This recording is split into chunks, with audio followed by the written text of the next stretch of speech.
अस्सलामुअलैकुम दोस्तों, मैं हूं उमैस मुनीर। आप देख रहे हैं हमारा यूट्यूब चैनल। दोस्तों, पाकिस्तान के दिफा के अंदर एक अहम तरीन और शानदार इजाफा देखने को मिल रहा है।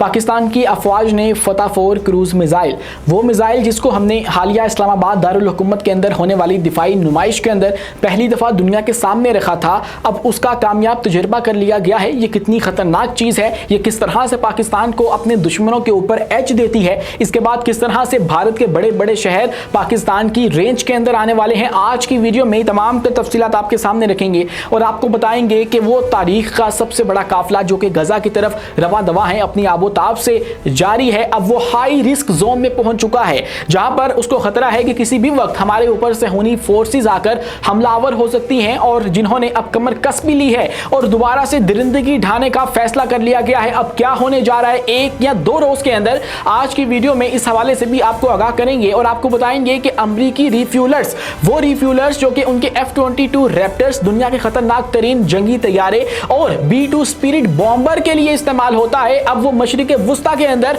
रवा दवा है। 12 के करीब, दर्जन के करीब बताया जा रहा है कि वो रिफ्यूलर्स मशरिक वुस्ता के अंदर आ रहे हैं, जिसके बाद ये कहा जा रहा है कि मुमकिन तौर पर ईरान के ऊपर एक बहुत बड़े हमले की तैयारी इस वक्त हो रही है। अगर ईरान के ऊपर नहीं तो फिर ये किसके ऊपर मुमकिन तौर पर हमला हो सकता है, आज की वीडियो में इस पर भी बात करेंगे। लेकिन इन सबसे पहले हमारी आपसे दस्तबस्ता गुजारिश है कि इस चैनल को लाइक कीजिए, सब्सक्राइब कीजिए और बेल आइकन को लाजमी दबा दीजिए ताकि हर नई आने वाली वीडियो आप तक बर वक्त पहुंच सके। दोस्तों, शुरू करते हैं एक बहुत बड़ी खबर से जो कि फतह 4 के हवाले से सामने आई है और गुज़श्ता रोज पाकिस्तान की अफवाज ने इसका कामयाब तजुर्बा किया। ये एक क्रूज मिसाइल है जो कि रिसेंटली पाकिस्तान ने दिफाई नुमाइश के अंदर इस्लामाबाद के अंदर उसको दुनिया के सामने रखा था, और इसकी अगर रेंज की बात की जाए तो 750 किलोमीटर तक अपने हदफ को निशाना बनाने की सलाहियत रखता है।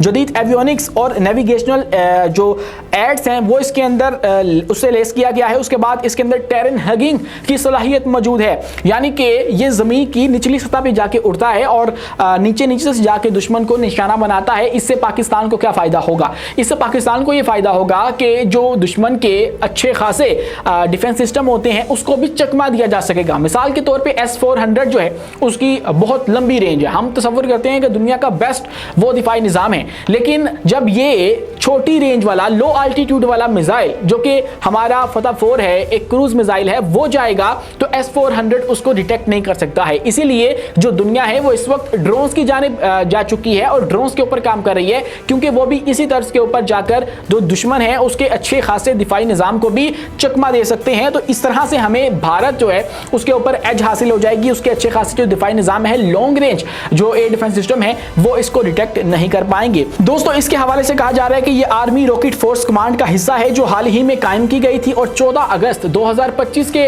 ऊपर पाकिस्तान को ये खुशखबरी सुनाई गई थी।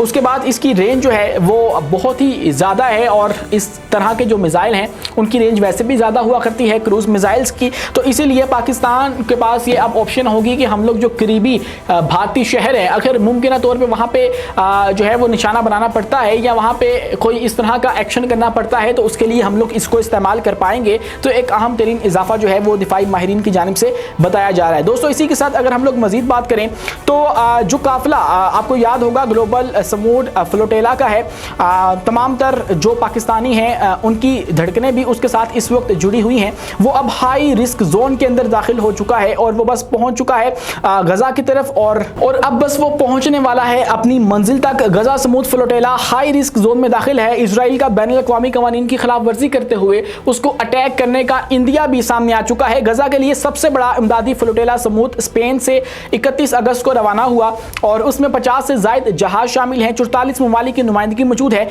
मकसद यह है कि इजराइल की नाकाबंदी को तोड़ा जाए और उसके बाद अपनी मंजिल तक पहुंचा जाए, गजा के मकीनों तक इमदाद पहुंचाई जाए। फ्लोटेला ने हाई रिस्क जोन में दाखिल होने का ऐलान कर दिया हुआ है और उसके अंदर पाकिस्तान की तरफ से जो हमारे साबिक सेनेटर हैं मुश्ताक अहमद खान साहब, वो भी मौजूद हैं और वो भी पाकिस्तान की नुमाइंदगी कर रहे हैं। और उसके बाद इजरायली नशरियाती इदारे के मुताबिक जो मंसूबा इजराइल ने तैयार किया है, अगर मैं आपको वो बताऊं तो उसके अंदर उन्होंने ये तैयारी कर ली है कि अपने बहरी कमांडोज और जंगी बहरी जहाज़ों के जरिए जहाज़ को रोकना है और इन तमाम तर जहाज़ों को रोकने के बाद इनमें से कुछ को डबो भी देना है, समुद्रों के अंदर डबो देना है। ये उनका मंसूबा है। सैकड़ों कारकुनान को गिरफ्तार करके इस्कलान की बंदरगाह से डिपोर्ट कर देना है, वापस उनको भेज देना है जहाँ जहाँ से वो पूरी दुनिया से इकट्ठे होकर आए थे। और उसके बाद क्या है, जहाज़ सिर्फ अपने फ्लैग फ्लैग स्टेट जिस मुल्क का परचम लहराते हैं उसके कानून के ताबे होता है कि सिर्फ ये जुर्म है, आपने उसको जो है वो जो मुल्क आ रहा है सामने उसकी पॉलिसी के मुताबिक करना है। अदरवाइज ये तमाम जो काफिला है वो किसी भी जुर्म का मुर्तकिब नहीं हो रहा है, बल्कि इजराइल जो कि इसके खिलाफ जारहियत कर रहा है और बयान दे रहा है वो इस तरह के जुराइम का मुर्तकिब होता हुआ नजर आ रहा है। और इजराइल की अगर हम लोग पिछली ट्रैक रिकॉर्ड को देखें, जाके उसकी पिछली कार्रवाइयां देखें, तो उसके अंदर जो 2010 है उसके अंदर इजरायली कमांडोज ने मावी मरमारा पर हमला किया था बैनुल-अक़वामी पानियों के अंदर। उसके बाद 10 कारकुनान शहीद हुए थे। एक बहुत बड़ा सानिया जो है वो रिपोर्ट किया जाता है। इससे तुर्की इजराइल ताल्लुकात शदीद जो है वो खराब हो गए थे। 2010 के बाद से तमाम फ्रीडम फ्लोटेला मिशन इजराइल ने रोक दिया या फिर उस पर हमला आवर हो गए। 2024 में अक़वाम मुत्तहिदा के माहिरीन का जो मौक़िफ़ है इसके ऊपर वो यही है कि फ्रीडम फ्लोटेला को बैनुल-अक़वामी पानियों में आज़ादाना गुजरने का हक मौजूद है, लेकिन इजराइल ऐसा नहीं होने देगा।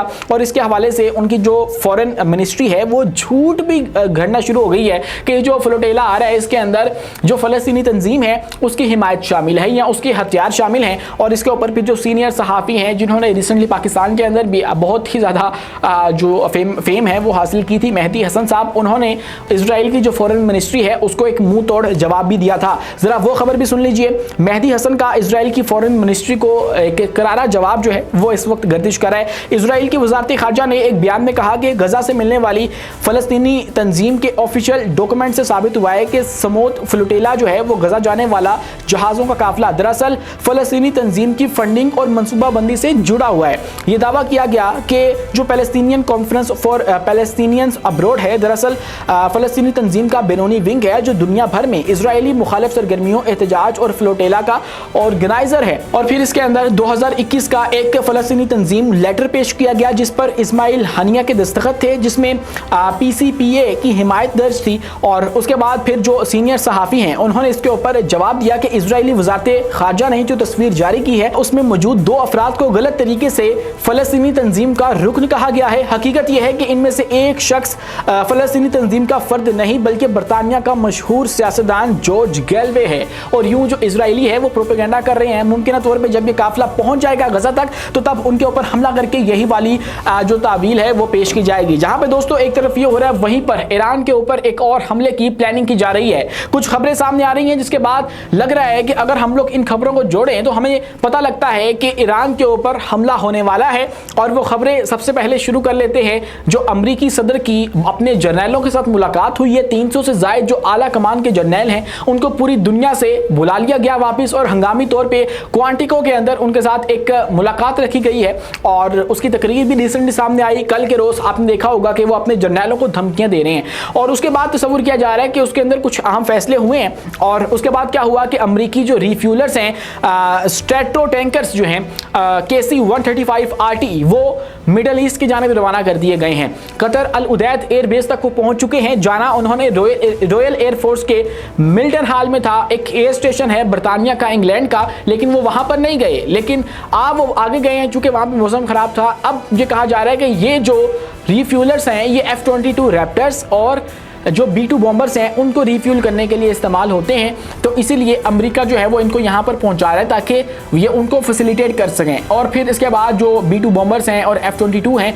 उनको भी यहाँ पर भेजा जाएगा और उस मुमकिन तौर पर हमला किया जाएगा ईरान के ऊपर। और अगर ईरान पर नहीं किया जाता तो ये अफगानिस्तान के ऊपर हमला किया जाएगा, क्योंकि अफगानिस्तान के अंदर बगराम एयरबेस को हासिल करना अमरीकी सदर के लिए इंतहाई इंपॉर्टेंट हो चुका है। वो बता चुके हैं कि हमने इसको लेकर रहना है। वो अफगानिस्तान को धमकियां भी लगा चुके हैं, प्रेशराइज भी कर चुके हैं। और क्या बता के पसे पर्दा क्या चल रहा हो, अफगानिस्तान ने कोई डील कर ली हो या ना की हो, क्योंकि ये खबर भी मौजूद है कि अफगानिस्तान ने ये मुतालबा कर दिया है कि भाई आप लोग हमें इतनी रकम दो और इस रकम के इवज़ आप लोग हमसे ये बगराम एयरबेस वापस ले लो और इसके ज़रिए फिर आप लोग पूरे खित्ते को कंट्रोल करते रहो, हम लोग अपनी मईशत को संवारते रहेंगे। लेकिन ऐसा नहीं होगा। ईरान के ऊपर मुमकिन तौर पे मुझे पर्सनली लगता है कि ये हमला करने की तैयारी जो है वो इस वक्त हो रही है, क्योंकि इजराइल जो है वो अब गजा के हवाले से फ्री होने वाला है, वहां पे मामला उसके सॉर्ट आउट होने वाले हैं। तो वो अब चाह रहा होगा कि हम लोग एक और जंग छेड़ें, क्योंकि तब तक जो ग्रेटर इजराइल है उसका क़याम नहीं हो सकता जब तक ईरान इस खित्ते के अंदर पावरफुल है। जब तक ईरान के दांत नहीं तोड़ दिए जाते तब तक इजराइल चैन से नहीं बैठेगा और वो मुसलसल कोई ना कोई जवाब बनाकर ईरान के ऊपर हमला करता रहेगा। और मुमकिन तौर पर अब ये वो हमला हमला है जिसकी तैयारी इस वक्त की जा रही है और उसके लिए रिफ्यूलर्स को मशरिक़ वुस्ता की जानिब रवाना कर दिया गया है। आज के लिए इतना ही। अब मेज़बान उमैस मुनीर को दीजिए इजाज़त। मिलते हैं अगली वीडियो में किसी नई मालूमात के साथ। शुक्रिया, अल्लाह हाफ़िज़।